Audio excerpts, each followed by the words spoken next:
Hello, hello, and welcome back to Bearing Birth, a birth story podcast highlighting the emotional impact of birth, the immediate postpartum period, and the years beyond.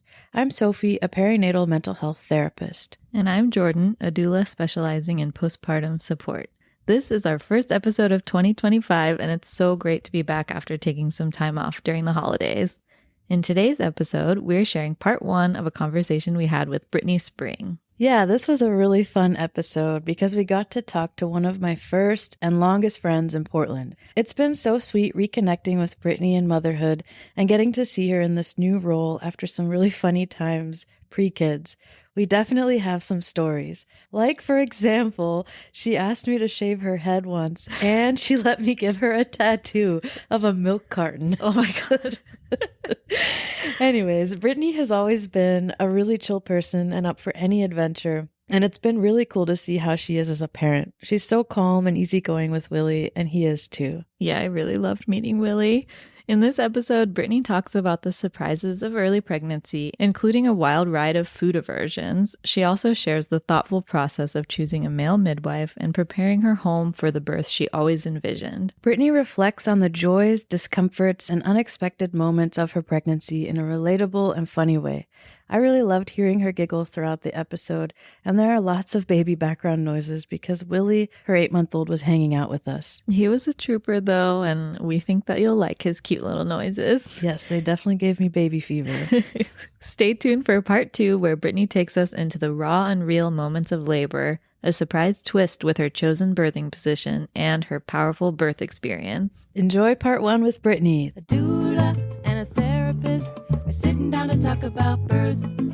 A doula and a therapist are sitting down to talk about birth.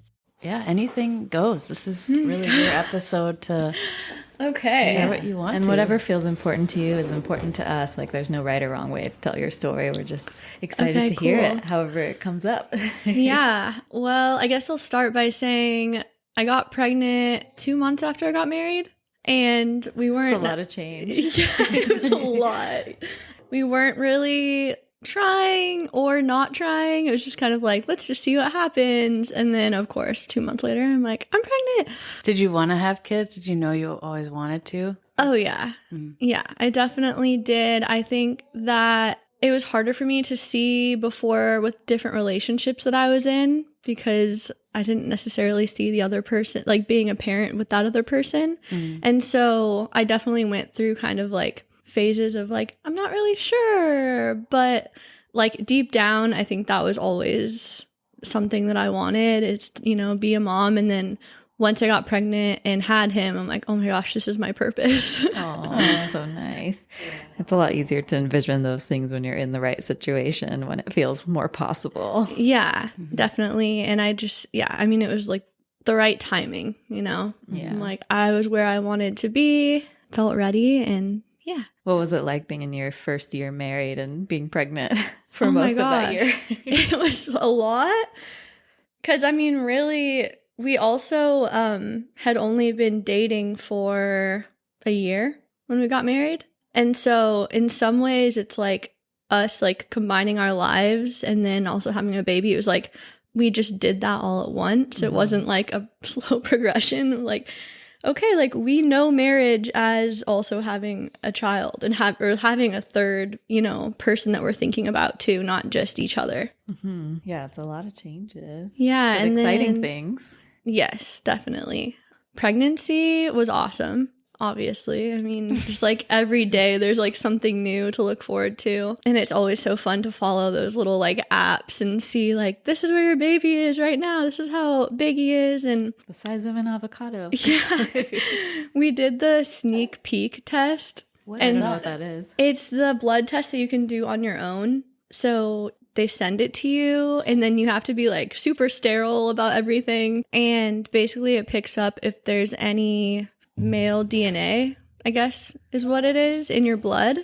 And then they know that you're having a boy. Oh, interesting. How I don't early know can you like use the it? exact like technical stuff, but it's 6 weeks is the earliest that Okay. you can do it. Wow, I've never heard of that. Yeah, and it was kind of funny because like you have to be super sterile about it, obviously. So I had to like go in like our spare bedroom where like my husband never went. Oh, interesting. And was like cleaning the space. And yeah, it's cool though. And then you send it in and they send you a little video and they're like, congratulations, this is what you're having. Whoa, interesting. And then once you knew, was it different for you or what changed? Yeah, we didn't do it at 6 weeks. We did it a little bit later. I think it was maybe like 10 or 12 weeks or something like that. But I was convinced it was a girl. Why? I don't know. It was just like some like weird intuition. And then obviously he wasn't. And we're like, okay, like we got to start thinking of some boy names. And yeah, I mean, it really didn't change like a whole lot. So you kind of had to readjust to the reality that you weren't exactly expecting. I mean, I didn't like care either way. I was like, I'm just happy that I'm having a baby. So yeah, I was like, okay, well, never mind. We're having a boy. This is awesome. And yeah, I wouldn't have it any other way. Yeah, he's so sweet. He's sitting with us right now. I'm sure our guests will be able to hear some of his sounds. Yeah, I'm actually surprised he's being so quiet. He's been super talkative recently. Maybe you'll talk later. Maybe it's a new place. Share some. Gotta take it in. Birth story with us. But yeah, pregnancy was a little bit rough. I got pretty sick and was sick until the like 20-something week mark. Oh, were you just nauseated all the time? Yeah, constantly nauseous, constantly throwing up. Yeah. And then it did stop.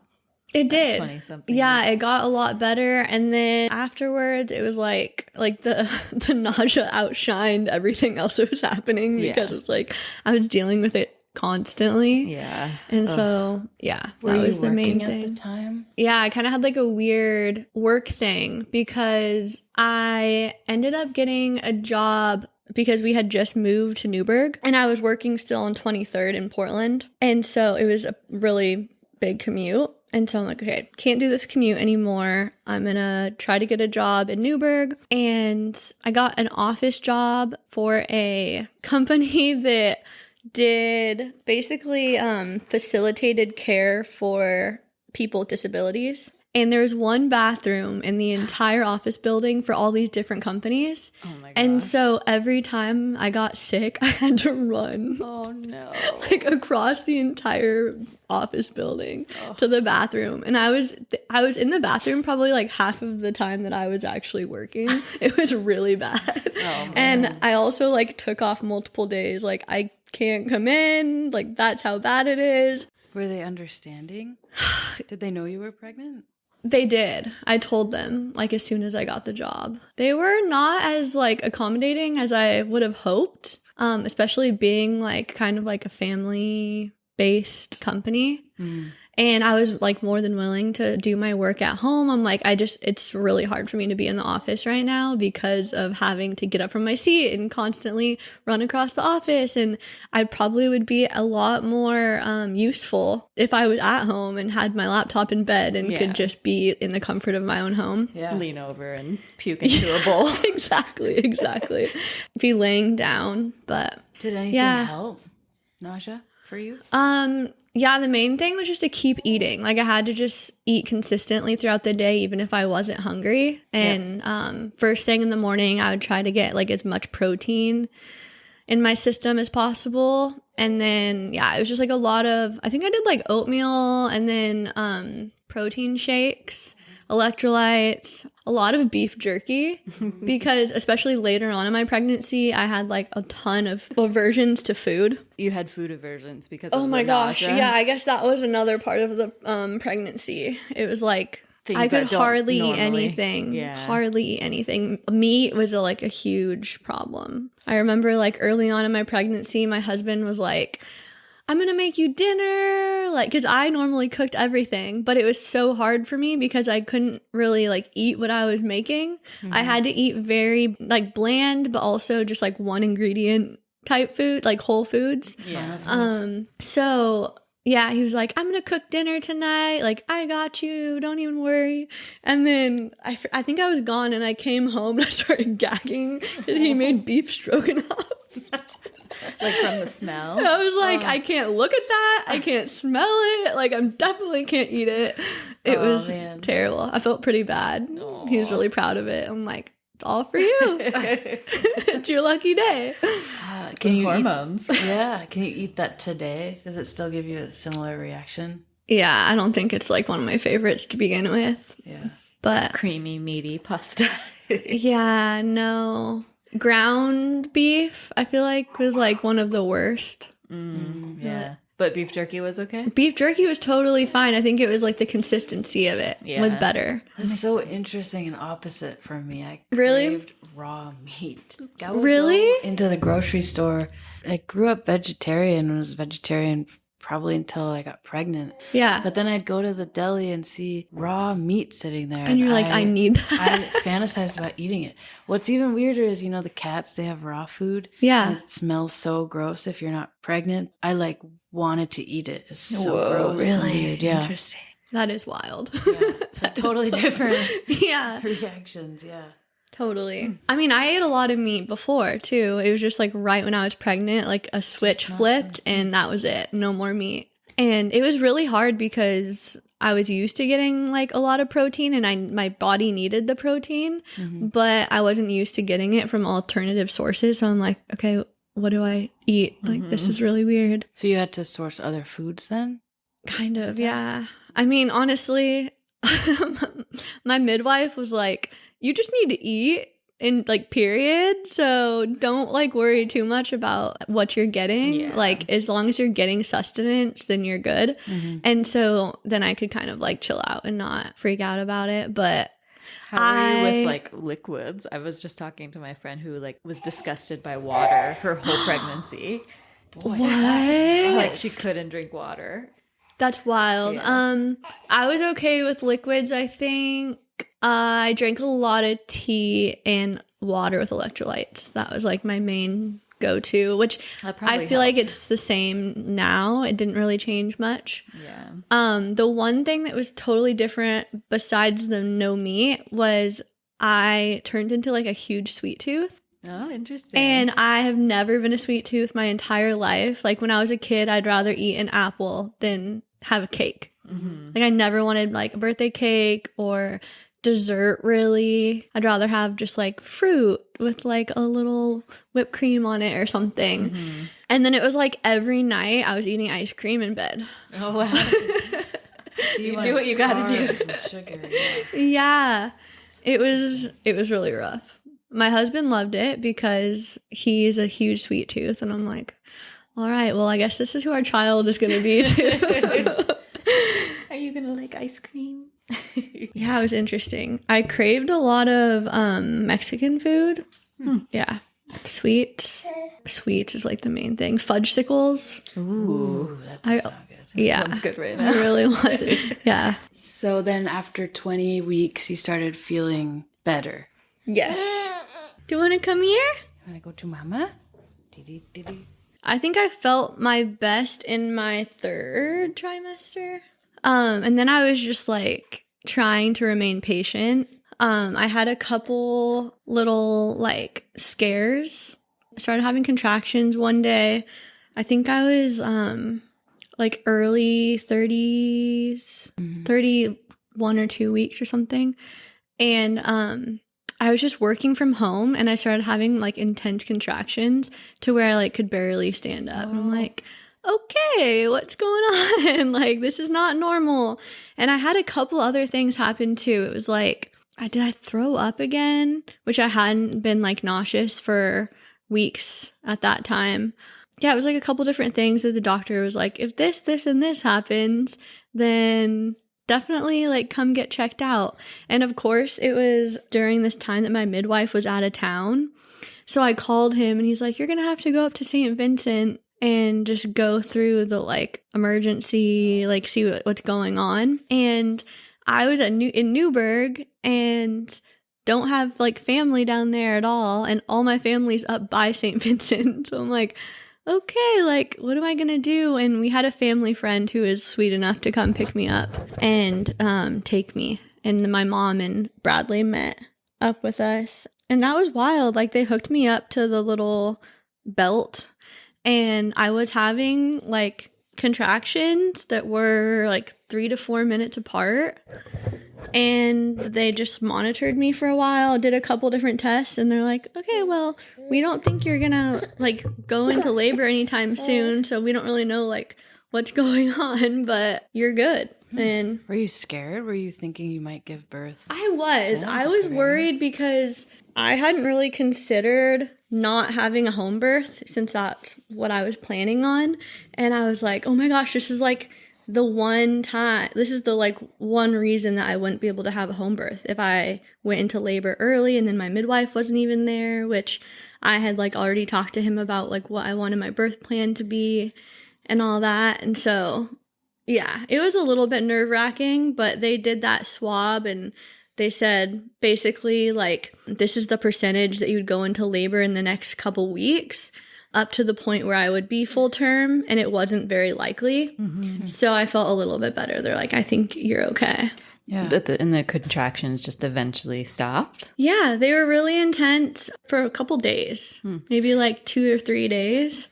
And they didn't say that it was like Braxton Hicks or something? They were just like, no, it was having like, contractions? Yeah, it was like more intense than Braxton Hicks, which I knew that too because I had Braxton Hicks. And I'm like, this is not the same. And that's why I went in.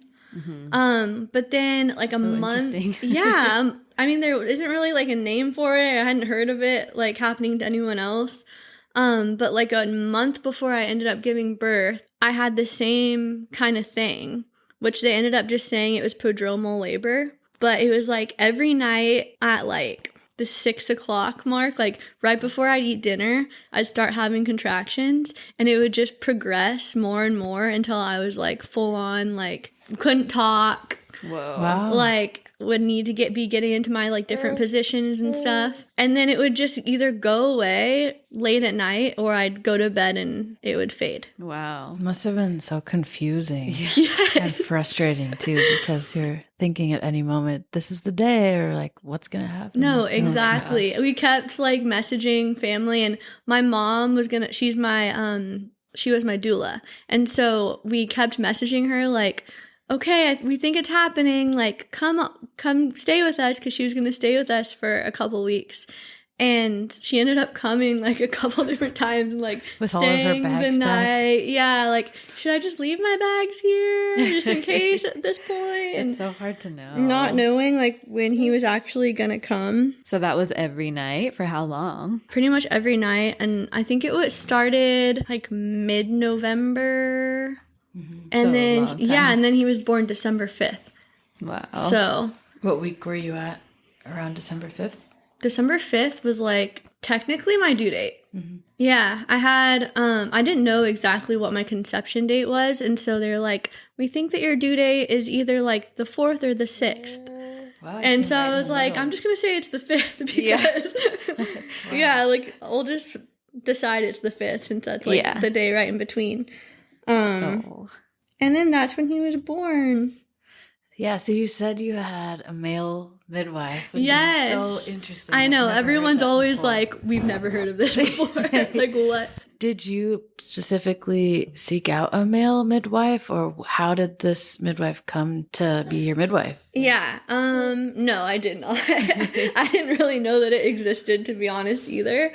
I actually just went online and I knew like what my insurance was and stuff. I'm like, okay, I just need to see who's the best person to do, who do I get along with, you know, just like the normal questions that you ask. So I think I went online and wrote down like maybe a list of 10 different people. And I also got referred to a couple different people. It was really just more so about the person. It didn't really have much to do with the fact that he was a male. Vibes. Yeah, the vibes, his demeanor. I felt really at ease in his office, and I felt like he checked all my boxes as far as what I was looking for, and made you feel comfortable. Yeah, I don't know if it's because I always had a male doctor, and so that's just kind of like what I was used to. But a lot of the other female midwives, kind of gave me this tone of like, we've all done this before and it's not that complicated, or I don't know, I just felt kind of like brushed off. You had interviewed a couple other people? Yeah, before? I interviewed probably like 6 or 7, I would say. So it was like a good amount. And then the midwife that I ended up going with was the last person that I went to see, and I went to see him in person. And it was just like everything about him just felt like, okay, this is the one. That's great. I feel like it's so hard to put your finger on what it is about who makes you feel supported in the right ways, and like who you feel confident and like entrusting with this big thing for yourself, you know? Yeah, totally. I mean, it's like in so many ways, because I hadn't ever like been through the whole process. I didn't even really know what I was looking for. But when I met him, it felt right. And he was also like 5 minutes away from my house. Oh, that's nice. And so it's like, sweet. Well, that works. That's great. And you were planning for a home birth? Yeah. And he does exclusively home births. Okay. So he doesn't do anything else. And so that also is like perfect. Did We're on the you same always page. know you wanted to do a home birth? Yes. I guess I didn't really think about it before I got pregnant. It wasn't, maybe a little bit. Did your mom do a Before- home birth? No. Nobody in my family did a home birth, but they all did unmedicated births, and kind of just talked about how they like wish they would have like known more about birthing, and how like when they were pregnant or going through that experience, they were just entrusting a lot into the doctors and going with whatever they said, and just how like you have to be your own self-advocate and like know what you want and make the decisions that are best for your family. And so, yeah, I had like a lot of support coming from them, but they hadn't been through the same experience before. Yeah. So you took all of those responses and kind of found someone that you wouldn't have that experience with or felt really, really comfortable with to Yeah, advocate and for you. yeah, I feel like I was also following along with like a lot of different like birthing accounts, like on like Instagram and stuff. I followed a lot of people that did home births, and I was like, yes, this is what I want. Like, this totally makes sense. Why wouldn't you have a baby in like the comfort of your own home? I don't like going to the hospital in general. Like, I don't want to be there. It just made sense. Yeah, just everything about it made sense. So Yeah. And if you have the right person to feel supported, then that's great. yeah. With Bradley, was that something that you guys talked about as a couple, coming up with a birth plan together? How was that navigating? Yeah, I guess now that I think about it, I knew that I wanted to have a home birth like for a little while. Like, it was before I met Bradley. I'm like, okay, I want to get married. I kind of had like a little like Life plan? life plan in my head. Like, I need to find this person, get married. I want to have babies and have them at home. And yeah, I definitely talked about my desires in that way with him when we were dating. And he was like, makes sense to me. Yeah. So he was really supportive. Yeah, definitely. He was supportive. He had the mindset of not like, this is your thing and I don't have any like part in it, but more so like, you're the one that's going to be giving birth. I want you to be comfortable. I want you to have it the way that you want it. And so he went along with that. And Yeah. That's great. How did you come to your mom as your doula? Well, how did I come to her as my doula? I feel like we must have talked about it beforehand or something. Is your mom a doula? No. Oh, okay. Now she is. Oh, okay. Oh, she is? She did like a training? Oh, Yeah. well, now she is a doula because she helped you. Yeah. No, she is, but she did a training while I was pregnant. Oh, So that's she got like awesome. certified as a doula. Cool. Yeah. That's actually a good question because I don't even remember. I just feel like we must have talked about it. I knew when I like envisioned my birth, I knew that I wanted to have her and Bradley there. And then she was willing to do the doula certification. And so, yeah, it made sense that that was going to be her part, and like, why add another person? And she was also really passionate about learning about home births and, you know, all of that. And so, That's so cool. supportive. yeah. Yeah. You like have your mom and your doula in the same person. Yeah, it was super nice. We did like these little like trainings leading up to the birth where she'd come over and like show us different positions that we could like go in, or I don't know, just like share what she was learning with us, and it was really fun. Oh, that's nice. Yeah, Britnee shared her birth video with me, and it's like a very powerful connection that you have. She was looking at you in the eyes and holding onto your hands as you're draped over this tub and just with you. That's so special to be able to have that with her. I felt very blessed to have her, and someone that knows you like so intimately and also has their own experiences and the knowledge of, okay, like this is what we're going to do next. Or I didn't really have any fears around it because I felt like so held. Yeah, exactly. And she loves you so much. She gave birth to you. So she has this, she's so invested. It's her grandchild too. So what did you do to prepare your home to be a birth space? So I went into it thinking it was going to be a water birth. Water birth. Like in a tub. Yeah. And so we got that from the midwife a few weeks beforehand. He was like, okay, like this is all the gear. We just need to keep it at your house. And he came in with another midwife and then 2 other assistants to kind of like look at the house and just see the layout and like what was going to work best, and just talk about like, okay, this is where we're going to do the setup. And also just so they knew like how to get there, so we wouldn't have anyone lost trying to get to me and I'm like giving birth at that moment, you know. Probably smart. Yeah, so they came and like hung out and were like, okay, this is what we're going to do. So we moved my dining room table and had the birthing tub in the dining room. And it's kind of like an open dining room and living room are kind of combined. And so my idea was that I would do a lot of my laboring in the living room and had like a little basket with all of my different essential oils and my like yoga ball and that kind of stuff. Like anything that I would need for laboring in there, just ready to go. And then the birthing tub, and I got little twinkle lights, and I printed off some little like motivating quotes and stuff and affirmations. Yeah, I had some affirmation cards as well. Yeah, it wasn't too different from just like what my house looks like, honestly. I feel like if you have like a lot of people like their home and it feels like a safe space. So it's a natural. We got some battery-powered candles, too, that have the little flicker, and that just made it feel super homey and, like, serene. And that's nice. Yeah, it was very peaceful. Oh, that's great. What was your mindset going in to birth? My mindset... You had your supportive team. Yeah. It's really supportive home environment. How were you inside of yourself? Yeah, to be honest, I don't really feel like I tried to like envision anything, really. I tried to just be really present. It's like I didn't want to freak myself out or imagine something happening that wasn't going to happen. It was just kind of like... There's no way to actually imagine what will happen. Yeah, exactly. And so I didn't want to like go into that mindset of like, this isn't the way that I envisioned it kind of thing. It's like...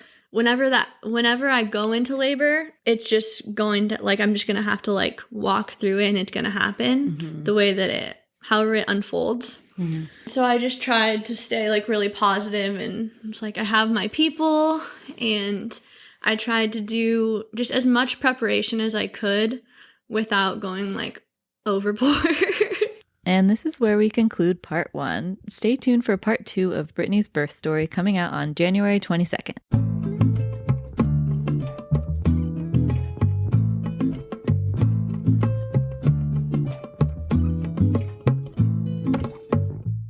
Bearing Birth is available on all major podcast streaming services. We invite you to subscribe as well as follow us on Instagram at Bearing Birth Podcast.